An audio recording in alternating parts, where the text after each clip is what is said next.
All right, friends in North Carolina, let me explain to you why your cousin in Chocowinity has a different ballot than you do here in Washington, North Carolina.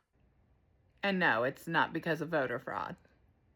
North Carolina is a closed primary state, which means voters in the primary elections are given ballots based off of their voter registration.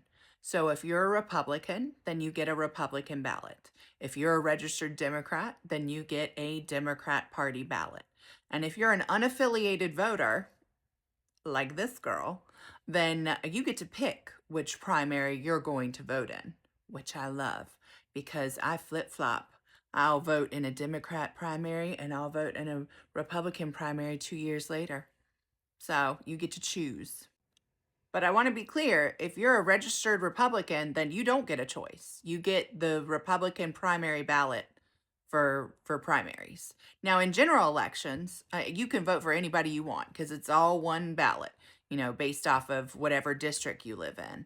And so you could vote for a Democrat on one particular race, and then on another race, you could vote for a Republican. You could flip flop all the way down. So just that's an important distinction for us.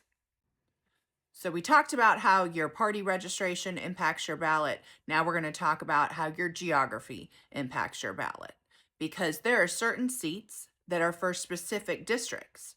So for example, using Beaufort County as an example, in Chocowinity, your primary ballot is going to look different than a Washington primary ballot.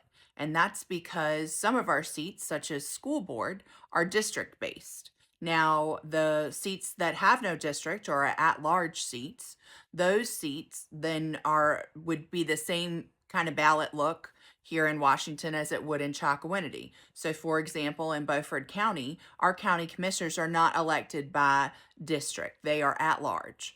So you have a list of names, and that list of names is going to be the same if you have a Chocowinity residency or if you have a Washington residency. But your school board's going to look different because that's a different district, right? The Washington city limits is it's actually two different districts for school board. And then Chocowinity, has a totally different school board district.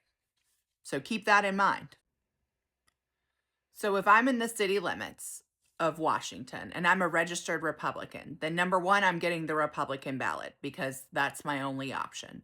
And then based off of where I live, there will be other differences between if, say, my friend who lives in one neighborhood like Smallwood versus someone like me that lives downtown will have different districts. So our school board ballots may look different.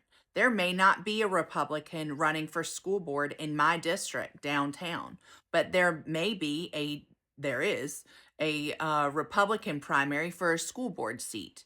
So in, say, Smallwood. So it's important that you keep that in mind, that even having two Republicans that live in the city limits of Washington, their ballots are going to potentially look different. Now, another consideration is if I'm an unaffiliated voter that, say, lives in the Washington city limits. There is a lot of things on that ballot this year in 2026. And so for me, I'm going to pick the Republican ballot because in the primary election, because there aren't as many seats that are open for the Democratic Party. So their ballot only has like two or three potential seats to vote on, whereas the Republican ballot has the 79th district state house seat has a primary, the sheriff's office has a primary. Let's see, what county commissioners have a primary, Republican primary. So it's really important to me because I care about those seats, and a couple of those seats don't have challengers necessarily from the Democratic side. So the general election is really decided, for example, the 79th House District, that's going to be decided here in March. So it's important to me that I get to be able to vote in that. And I know I've thrown a lot at you, and it can be a little confusing. So the best thing you can do is actually Google your county. So for example, for us, Beaufort County Board of Elections. And you can go onto their website and you can actually, look up your own voter registration if you've forgotten if you've registered as a Democrat or if you were registered as unaffiliated or, say, Republican. You can figure that out. And you can also view a sample ballot. And there are things on our ballots like Court of Appeal seats for the state.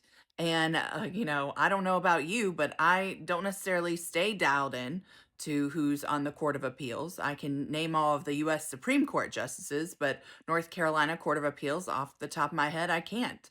And so I had to go in and Google those two names and try to figure out who those individuals are in the ballot that I want to vote in, the Republican primary ballot. And so, because again, I'm an unaffiliated voter, I get to pick. So, going in and seeing your sample ballot is a great way for you to learn the names and the positions of what you can be voting for in the primary, and to prepare yourself by Googling them or looking up most of them have the Facebooks and, campaign websites. And if you can't, a lot of local papers will do candidate pieces. So you'll be able to find some information on there. So good luck. We want an informed electorate. We want active voting.